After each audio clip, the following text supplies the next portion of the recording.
Hello learners, welcome to our channel advice Pawan. I hope आप लोग सभी को अच्छे होंगे। आज हम लोग class 11 English core text book Hornbill का chapter number 5 and the title of our chapter is the ailing planet the green movements role. इस चैप्टर का एक लॉन्ग इम्पॉर्टेंट क्वेश्चन एंड उसका आंसर करने वाले हैं।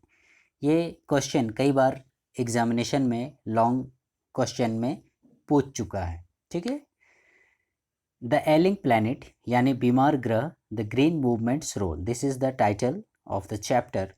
क्वेश्चन क्या बोल रहा है?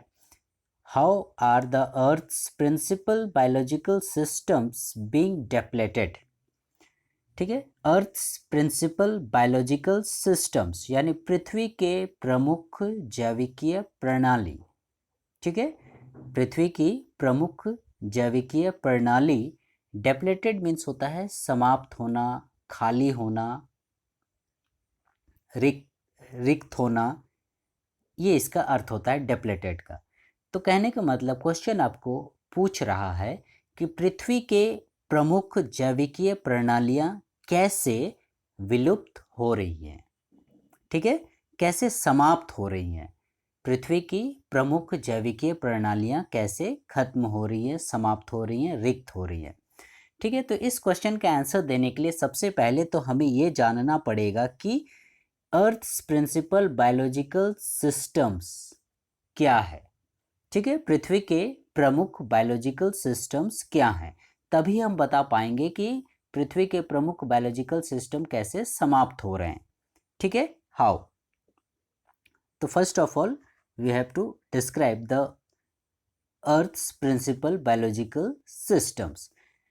इस चैप्टर में जिन प्रिंसिपल बायोलॉजिकल सिस्टम्स की बात की गई हैं वे हैं number 1 fisheries, number 2 forests, number 3 grasslands and number 4 croplands. Fisheries यानी मछली के भंडार, इसे हम लोग 1 देते हैं सीरियल नंबर। फॉरेस्ट्स यानी 2, जो फॉरेस्ट यानी जो जंगल हो गए 1। ग्रासलैंड्स हो गए घास के मैदान, एंड क्रॉपलैंड्स हो गया आपका अनाज फसल वाला भूमि। ठीक है, तो these are the 4 principal biological systems of earth. ठीक है, यही इन्हीं चारों प्रिंसिपल बायोलॉजिकल सिस्टम की बात की गई है इस चैप्टर में। ठीक है, कौन कौन से हैं? Fisheries, forests, grasslands and croplands. Fisheries, forests, grasslands and croplands. तो ये हमें पता चल गया कि यही चारों प्रिंसिपल बायोलॉजिकल सिस्टम है जिसकी इस चैप्टर में चर्चा की गई है। Are the 4 principal biological systems of the earth. They form the foundation of the global economic system. और यही चारों जो बायोलॉजिकल सिस्टम है प्रमुख, फिशरीज, फॉरेस्ट, ग्रासलैंड्स और क्रॉपलैंड्स, ये क्या करते हैं? ये विश्व की आर्थिक व्यवस्था का आधार है। ठीक है, ग्लोबल इकोनॉमिक सिस्टम। ठीक है, यानी विश्व की आर्थिक जो भी व्यवस्था है उसका ये बेस है, आधार है, foundation. Then they supply our food, ये जो है हमें भोजन भी प्रदान करती है।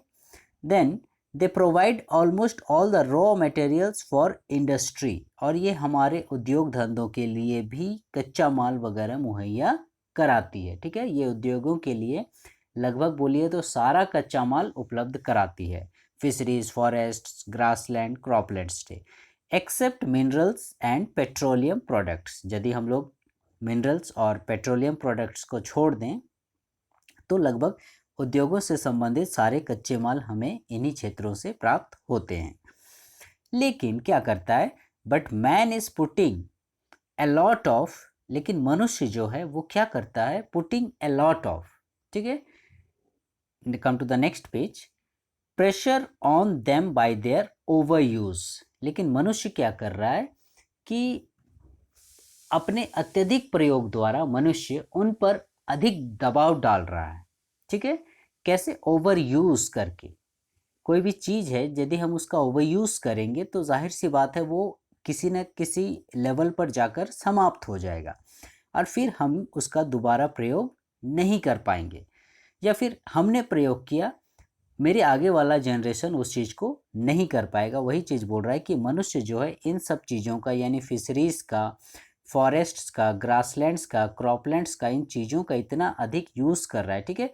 But man is putting a lot of, ठीक है, ए लॉट ऑफ यानी अत्यधिक, बहुत ज़्यादा प्रेशर ऑन देम, ठीक है, इस पर बहुत ज़्यादा प्रेशर डाल रहा है। किस क्या करके? बाय ओवर यूज़ इट, इसका बहुत ज़्यादा वो ओवर यूज़ कर रहा है। This overuse by man is causing their depletion, और यही कारण है कि इसका अत्यधिक प्रयोग इसको क्या कर रहा है? डेप्लेशन कर रहा है, यानी उजाड़ रहा है। यही हमारा क्वेश्चन भी है कि how are the earth principal biological system being depleted, यानी समाप्त होना, खाली होना, जिस इसी ओवरयूज के कारण। तो सिंपल शब्दों में यदि बोला जाए तो हम इसका ओवरयूज करते हैं, जिसके कारण ये क्या हो रहा है? डेप्लेशन इसका हो रहा है, यानी ये खत्म होते जा रहा है। Over fishing is very common, ये आजकल एकदम आम बात हो गई है। अत्यधिक मछली पकड़ना, ओवर फिशिंग, ठीक है, अत्यधिक मछली पकड़ना, यानी मनुष्य जो है वो अपने फ़ायदे के लिए, ठीक है, फ़ायदे के लिए वो क्या कर रहा है? फिशरीज़, वो भी उसका भी तो एक लिमिटेशंस है भाई।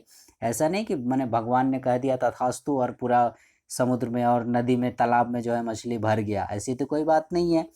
आपने देखा होगा यदि हम लोग, हाँ, हमारे गांव घर में छोटा सा तालाब होता है और हम लोग मछली पकड़ते हैं, तो हम लोग खाली मछली पकड़ते जाएंगे और उसमें चारा नहीं डालेंगे, यानी छोटी मछलियों को नहीं डालेंगे, बीज नहीं डालेंगे, तो फिर नेक्स्ट ईयर हमें कहाँ से मछली प्राप्त होगा? वो ख़त्म होता जाएगा। तो वही चीज़ बोल रहा है, over fishing is very common, forests are being destroyed to get firewood for cooking. और वन के लिए हम लोग क्या कर रहे हैं? वन को हम लोग कैसे ख़त्म कर रहे हैं कि हम लोग जलावन के लिए या फिर इमारती लकड़ियों के लिए या उद्योग धंधों के लिए हम लोग बहुत तेज़ी से जंगलों की कटाई यानी वनों का सफाया करते जा रहे हैं। Human claims on these systems are reaching a level with when their productivity cannot keep pace with their demand and consumption। अब यहाँ पर क्या बोल रहा है कि हम लोग जो इन सब चीज़ों को यूज़ कर रहे हैं, ठीक है, हमारी जो माने ज़रूरत है इन सब चीज़ों को यूज़ करने के लिए, इन प्रणालियों पर क्या बोलता है? मनुष्य की मांग इतनी बढ़ती जा रही है। Human claims on these systems, यानी वो इतना ज़्यादा इन सब चीज़ों को प्राप्त कर लेना चाहता है अपने फ़ायदे के लिए। रीचिंग ए लेवल, वो इस हद तक पहुंच गया है when their productivity can not keep pace, जहाँ पर उसका उत्पादन with their demand and consumption, ठीक है, जहाँ पर उसका जो उत्पादन है वो उसकी डिमांड और जो खर्च हो रहा है उसके बराबर नहीं है। कहने का मतलब हमारी जो मांग है और हम जो उपयोग कर रहे हैं, जितना हम उपयोग कर रहे हैं, जाहिर सी बात है उतना उत्पादन भी होना चाहिए। अब हम लोग उपयोग कर कर के ख़त्म कर देंगे और उत्पादन ही नहीं होगा, तो फिर हमारी आने वाली पीढ़ी को हम लोग क्या देंगे? ठीक है, टाइटल भी हमारा वही है, ठीक है, द एलिंग प्लैनेट, यानी बीमार ग्रह। तो जाहिर सी बात है हम लोग उन्हें एक बीमार ग्रह देंगे। फिशरीज आर कोलैप्सिंग, मछली पालन जो है, मछली के जो भंडार हैं वो समाप्त होते जा रहे हैं, collapsing. Forests are disappearing, disappearing means होता है ओझल होना, गायब होना। और जंगल जो है वो क्या हो रहे हैं? अदृश्य होते जा रहे हैं, गायब होते जा रहे हैं। Grasslands are turning into baron wastelands, और जो घास के मैदान हैं ग्रासलैंड्स, ये क्या किस चीज़ में टर्न हो जा रहे हैं? बैरन वेस्टलैंड्स में परिवर्तित हो जा रहे हैं, यानी घास के जो मैदान है वो बैरन, बैरन मीन्स होता है बंजर, बैरन मीन्स बंजर, तो बंजर भूमि में परिवर्तित हो जा रहे हैं। एंड क्रॉपलैंड्स, क्रॉपलैंड्स मीन्स जो अनाज फसल वाली भूमि है जहाँ पर हम लोग फसल वगैरह उगाते हैं, आर डिटोरियोरेटिंग, यानी कि वो भी पतन की ओर है, उसका भी पतन होता जा रहा है। जो फसल वाली भूमि है ये भी, इसका भी पतन हो रहा है। डिटोरियोरेटिंग मतलब पतन होना।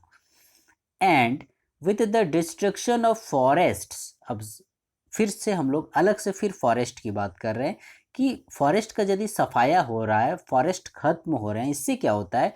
Several species of life are also facing extinction, ठीक है, बहुत सारी स्पीसीज यानी प्रजातियां भी इन जंगलों के साथ साथ खत्म होती जा रही है। आए दिन आप लोग सुनते होंगे अक्सर इस प्रकार से कि किसी घने जंगल में बहुत बड़े माने लाखों हेक्टेयर क्षेत्र में यदि आग लग गई तो वहाँ की वनस्पति तो समाप्त होती है, वो तो होती ही है, जो पेड़ वगैरह जो भी फल फूल वनस्पति वगैरह जो भी है वो तो खत्म होता ही है। साथ ही साथ क्या होता है, वहाँ रहने वाले जो जीव जंतु होते हैं, जो विभिन्न प्रकार की प्रजातियाँ वहाँ पर सरवाइव करती हैं, वे सारी भी खत्म हो जाती हैं। ठीक है, तो सीधे सीधे हम लोग यहाँ पर बोल रहे हैं इस प्रकार से, यानी सिंपली हम लोग बोलेंगे तो ओवर यूज। ठीक है, this over use man is causing their depletion, यानी इन सारे फसाद की जड़ कौन है, हम मनुष्य ही हैं। ठीक है, यहाँ पर सीधे सीधे बोल रहा है कैसे हम लोग हैं, क्योंकि इन सब चीज़ों का ओवरयूज हम कर रहे हैं। दिस ओवरयूज बाय मैन, ठीक है, इज कॉजिंग देयर डेप्लेशन, और यही कारण है कि ये सारे जो अर्थ्स प्रिंसिपल बायोलॉजिकल सिस्टम है, फिशरीज, ग्रासलैंड, क्रॉपलैंड्स और फॉरेस्ट्स, ये सारे खत्म होते जा रहे हैं। ठीक है, अब हम लोग क्या कर रहे हैं, ये मैंने इसके बारे में नहीं सोच रहे हैं, हमें सोचना चाहिए सस्टेनेबल डेवलपमेंट के बारे में। अब सस्टेनेबल डेवलपमेंट क्या है, टिकाऊ रहने योग्य विकास। कोई भी चीज़ ऐसी होती है जो टिकाऊ हो, ठीक है, टिकाऊ होनी चाहिए। हम लोग उसका कैसे यूज़ करते हैं, अब इसके लिए क्या करना, इसके हम लोग सस्टेनेबल डेवलपमेंट को इस प्रकार से समझ सकते हैं कि यह विकास है जो वर्तमान की आवश्यकताओं को पूरा करता है। ठीक है, हम लोग जो हैं अपनी आवश्यकताएं पूरी कर रहे हैं, ठीक है, इसमें कोई गलत बात नहीं है, परंतु भविष्य की जो हमारी आने वाली पीढ़ी है उनकी भी अपनी आवश्यकताएं होंगी। ठीक है, तो जाहिर सी बात है उनको भी तो उन आवश्यकताओं को पूरा करने का अधिकार है। अब हम लोग उन सारी चीज़ों का दोहन कर देंगे, उन्हें समाप्त कर देंगे, तो उन्हें क्या मिलेगा। ठीक है, इसका अर्थ है कि हमें जो भी पृथ्वी में संसाधन है, सिर्फ फिशरीज, फॉरेस्ट्स या ग्रासलैंड्स या क्रॉपलैंड्स ही नहीं, बल्कि जो मिनरल्स, ओर्स वगैरह, खनिज संपदा वगैरह हैं, और भी चीज़ वाटर रिसोर्सेस वगैरह हैं, इन सारी चीज़ों को भी हमें बहुत सोच समझकर यानी सस्टेनेबल डेवलपमेंट के रूप में यूज़ करना है। इसका इस प्रकार माने हमें यूज़ करना चाहिए जिससे आने वाली पीढ़ी के जीवन में बाधा न पड़े, नहीं तो ऐसा न हो कि उन्हें पता ही ना चले कि घास के मैदान भी हुआ करते थे। ठीक है, तो ये हुआ सस्टेनेबल डेवलपमेंट का कंसेप्ट। सिंपल सी बात है, आप लोग इस प्रकार से ऐसे समझ सकते हैं। सपोज मान लीजिए हम लोग कोई स्वेटर या जैकेट वगैरह मान लीजिए हम लोग पहन रहे हैं, ठीक है, हमारा छोटा भाई भी है, और हम यदि उस स्वेटर और जैकेट को मान लो फाड़ दिए, फट गया हमसे, हमने मैंने बहुत रगड़ रगड़ के उसको पहना, तो जनरली क्या होता है, हम लोग ट्रांसफ़र वाला पद्धति को अपनाते हैं कि मेरा स्वेटर हो गया तो थोड़ा छोटा हो गया तो मेरा छोटा भाई भी उसको यूज़ कर लेता है, तो वो उसको यूज़ करके ठंड से बच सकता है। ठीक है, लेकिन हम ही क्या किए, अपने स्वेटर जैकेट को फाड़ दिए, तो उसको क्या मिलेगा। ठीक है, वो तो ठंड से कांपता रहेगा। सेम वही चीज़ आप लोग यहाँ पर भी समझ सकते हैं कि फिशरीज़ हुआ, मछली भंडार हो गया, जंगल वन हो गए, या घास के मैदान हो गए, या फसल वाली भूमि हो गई, फसल वगैरह हो गए, तो ये सारे यदि हम लोग ख़त्म कर देंगे तो हमारी आने वाली पीढ़ी, हमारे बाल बच्चों को क्या नसीब होगा। ठीक है, तो हमारे को क्या होगा, एक मतलब हम लोग अपने आने वाली पीढ़ी को एक बीमार ग्रह दे के जाएंगे। हमारे दादाजी ने क्या किया, हमें 100 पेड़ दिए, ठीक है, हमारे पिताजी ने हमें 50 पेड़ दिए, क्योंकि उनका तो दोहन होते जा रहा है, कटते जा रहा है, क्योंकि उस हिसाब से रिकवरी नहीं हो रहा है। ठीक है, दादाजी ने 100 पेड़ दिए, पिताजी ने 50 पेड़ का उपयोग किया मान लीजिए, ठीक है, तो उन्हें 50 पेड़ लगाने भी चाहिए, तब तो उनके बेटे को यानी हमारे को 100 पेड़ हमें भी मिलेंगे, और इस प्रकार से ये सिस्टम चलता रहेगा। लेकिन हम लोग क्या करते हैं, दादाजी 100 पेड़ दिए, पिताजी 50 पेड़ दिए, हम 25 पेड़ देंगे, ऐसा करते करते लास्ट में देखिएगा माने एक आदमी पे एक पेड़ ऐसा हो जाएगा, या फिर लास्ट में वो भी ख़त्म हो जाएगा, वो भी नहीं बचेगा। तो इसीलिए सस्टेनेबल डेवलपमेंट के तहत हमें इसका उपयोग करना चाहिए, यानी टिकाऊ रहने योग्य विकास, सतत विकास, संवहनीय विकास, इस प्रकार से। तो ये हो गए हमारे अर्थ के 4 principal biological system, fisheries, forests, grasslands and croplands, fisheries, forests, grasslands and croplands, और इनका हमें सोच समझकर उपयोग करना है। ठीक है, नहीं तो हमारे आने वाली भविष्य में जो पीढ़ी आएगी उसे हम एलिंग प्लैनेट यानी बीमार ग्रह गिफ्ट करेंगे। ठीक है, जैसा हमें गिफ्ट में मिला हरा भरा प्लैनेट, हम उन्हें एलिंग मीन्स बीमार, बीमार ग्रह गिफ्ट करेंगे। ठीक है, इसलिए हमें ग्रीन मूवमेंट्स रोल को पालन करना चाहिए। ठीक है, यानी हमें मतलब जितना संभव हो सके, जिस गति से अभी आप लोग सुनते होंगे यहाँ वृक्षारोपण का कार्य हो रहा है, पेड़ लगाए जा रहे हैं, तो हमें क्या करना है, उसका 10 गुना स्पीड से पेड़ लगाने की आवश्यकता है। तब जाके हम लोग मतलब क्या एक माने सम्मानजनक स्थिति पर पहुंच पाएंगे, मतलब रिकवरी नहीं कर पाएंगे, लेकिन फिर भी एक ठीक ठाक लाइफ चल जाएगा। तो ये हो गया long question, how are the earth principal biological system being depleted, कैसे पृथ्वी के प्रमुख बायोलॉजिकल यानी जैविकीय प्रणालियां समाप्त हो रही हैं।